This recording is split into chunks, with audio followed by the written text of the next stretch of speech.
Баршаларыңызға ассалаумағалейкум. Бүгін 7-ші сабақ. 7-ші сабақтың тақырыбын оқу барысына түсінеміз. Қазір түсіндіріп, барынша оқып аударайық. Бірінші мән хәзихи бұл кім? Хәзихи деген женский род. Егер мән хәза десе, мужской род болады. Ал мә хәза десе, нысыз болса, бұл жансыз затқа айтылады. Мән хәзихи бұл кім? Хәзихи әмина. Бұл әмина. Уәмән тилка. Және анау кім деп тұр? Тилка Фатима, анау Фатима. Бұл жерде қараңыздар, тилка деген анау деген сөз аудармасы, бірақ женский род. Мужской родтың анау деген аудармасы бізде залика еді. Ал женский родта тилка болады. Асын сызып қоямыз. Тилка асын сызамыз. Және де зәт анау деген сөз. Зәт женский род. Келесі. Тилка Фатима оқыды. Хәзихи табибатун уа тилка мумаррида. Хәзихи бұл табибатун. Табиба деген бізде доктор, әйел доктор. Бұл доктор және анау медсестра. Жаңа сөз медсестра. Мумаррида. Асын сызып қойдым, медсестра деп жазып алыңыздар. Келесі. Хәзихи минал хинди уа тилка минал ябан. Бұл Индиядан келген, ал анау Япониядан келген. Хинди деген Индия, ябан деген Жапония. Хәзихи тауилятун уа тилка қасира. Бұның бойы ұзын, тауилятун. Антоним сөздер басқа түспен белгілеп қояйын сіздерге. Міне, тауилятун деген ұзын, қасира деген қысқа. Ал оның бойы қысқа деп тұр. Мән хәза бұл кім? Хәза Хамид. Бұл Хамид. Естеріңізге түсті ғой, хәза деген мужской род. Вәмән зәлика. Және анау кім деп тұр? Мужской род сұрап тұр. Зәлика Али. Анау Али. Әтилка тәжәжә. Бұл тауық ба дейді. Анау тауық ба деп сұрап тұр. Яғни тауықтың роды, яғни женский род болып тұр. Лә тилка бәтта. Жоқ, ол үйрек. Жаңа сөз бізде бәтта. Үйрек ағылшыншалап так болады. Келесі. Мә тилка. Анау не? Тилка бәйда. Анау жұмыртқа. Жаңа сөзді сіз қоям. Бәйда. Жұмыртқа деген стрелкамен қоя салайын. Сіздерге түсінікті болады. Бәйда. Хәзихи сайяратул мударрис уа тилка сайяратул мудир. Хәзихи бұл сайяра деген бізде женский род болып тұр. Бұл мударрис мұғалімнің машинасы. Сайяратун деген естеріңіз ғой, машина деген. Бұл мұғалімнің машинасы. Уәтилка және анау директордың машинасы. Мудир деген директор. Әсәғату Аббасин хәзихи. Нау Аббастың сағаты ма дейді. Лә хәзихи сағату Хамидин. Жоқ, бұл Хамидтің сағаты. Тилка сағату Аббас. Және анау Аббастың сағаты. Зәлика тиккун уа тилка тәжәжә. Зәлика, яғни анау бізде петух дейді, қораз дейді. Және анау тәжәжә деген тауық. Бұл жерде қараңыздар, диккун деген мужской родтағы, қораз деген сөз.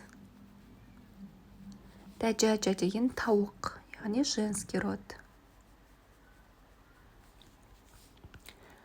Келесі тапсырма read and write. Оқып жаз дейді. Иқра уәктуб. Нақта бірінші. Хәзихи мәдрәсәтун уа тилка джамиға. Хәзихи женский род бұл деп тұр. Бұл мәдрәсә деген не? Мектеп. Бұл мектеп және анау университет. Джамиға деген университет. Зәлика химарун уа тилка бақара. залика деген бізде анау мужской род, иә. Химар деген не? Бізде химар деген есек. Анау есек және анау сиыр. Бақара деген сиыр, иә. Бақара сүресін біліп жүретін болдыңыздар. Келесі. Әзәлика мәсжидун лә тилка мәдраса. Бұл мешіт пе дейді, зәликаден алыста тұр ғой, анау мешіт пе дейді. Жоқ, анау мектеп, мәдраса де мектеп. Келесі 4-ші. Хәзә жәмәлун уә тилка нәқат. Хәзә деген бұл, жәмәл деген түйе, мужской родтағы. Және анау тоже түйе, бірақ женский родтағы түйенің ұрғашысы деп тұр. Нәқа. Асын сызып қояйын. Нәқа түйенің женский роды, мужской роды жәмәл болады. Түсінікті, иә? Келесі. Хәзихи мударрисатун уә тилка талиба. Хәзихи, яғни женский род. Бұл бізде мударрисатун деген мұғалім, және анау толиба деген оқушы. Тобиба деген доктор болса, толиба деген оқушы, бірақ женский род, өйткені тилка деп тұр, и толиба тун. Толиб болса, мужской род болады, неде? Келесі. Хәзә кәлбун уә зәлика қид. Хәзә кәлбун деген ит, алдың сабақтарда естеріңізде болар, және зәлика анау мысық деп тұр. Келесі. Наны түсініңіздер ғой, жақында тұрған хәзә, зәлика деген алыста тұрған, екеуі де мужской род, итте мысықта. Енді наны өздеріңіз аударыңыздар, үй тапсырмасы болады. Келесі, бұл жерде fill in the blank in each of the following sentences with хәзә or хәзихи. Яғни, мына сөздер берілген бізге. Соны хәзә, хәзихи, яғни қайсы мужской род, қайсы женский род, соны қойып шығуымыз қажет. Оны қойып шығу үшін мына сөздердің аудармасын білуіміз қажет. Ал, бисмиллах, бастайық. Уммун деген бізде мама. Бірінші бізде уммун деген мама. Мама деген бізде женский род. Сонда қайсыны қоямыз? Хәзәні қоямыз, хәзихиді қоямыз ба? Әрине хәзихиді қоямыз. Хәзихи уммун болады. Келесі, екінші. Әбун деген бізде әке. Ол мужской род, сонда хәзә болады. Хәзә әбун. Келесі, қалам деген бізде ручка. Ручка деген мужской род, сонда хәзә болады. Мен айтып шығам, сіздер налардың бәрін қойып шығыңыздар, жазып, хәзә, хәзихиді осы алдарына қоясыздар. Қалам деген мужской род. Келесі, мил'ақатун. Мил'ақатун деген бізде қасық.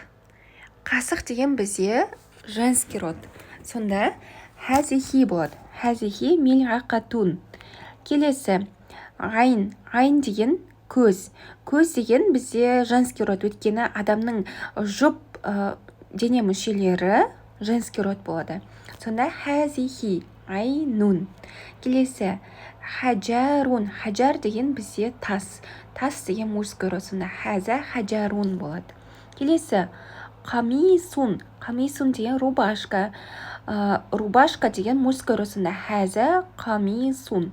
Келесі, қидыр. Қидыр деген кружка. Кружка деген мужской род, сонда хәзә қидрун. Келесі, нафиза. Нафиза деген бізде терезе. Терезе деген женский род. Хәзихи нафиза болады. Келесі, бақаратун. Бақара деген бізде сиыр. Сиыр деген бізде женский род, сонда хәзихи бақаратун. Мәктәп. Мәктәп деген доска. Ол мужской род, сонда хәзә мәктәп. Нәқа деген бізде жаңағы түйенің ұрғашысы. Сондықтан хәзихи болады. Келесі, мухандисун. Мухандисун деген бізде инженер. Инженер деген бізде мужской род, сонда хәзә мухандисун. муэззин деген ол бақша болады, яғни сат болады ғой. Муэззинун деген бізде мужской род, сондықтан хәза. Келесі мумаррида деген жаңа сөзіміз медсестра деген женский род, сондықтан хәзихи мумаррида болады. Келесі сәрирун деген бізде кровать деген бізде мужской род, сондықтан хәза сәрирун. Келесі хадиқа десек те болады, сөйлемнің соңы болса. Хадиқа деген бізде тоже бақша, женский родта хәзихи болады. Келесі толиба деген бізде оқушы қыз, сондықтан хәзихи болады. Келесі джамалун түйе, мужской род, сондықтан хәза болады. бәтта деген бізде үйрек, жаңа сөзіміз, сондықтан хәзихи болады. Осымен сабақты аяқтадық. Жаңа сөздерді жазып алып, астын сызыңыздар. Баршаларыңызға ассаляму алейкум.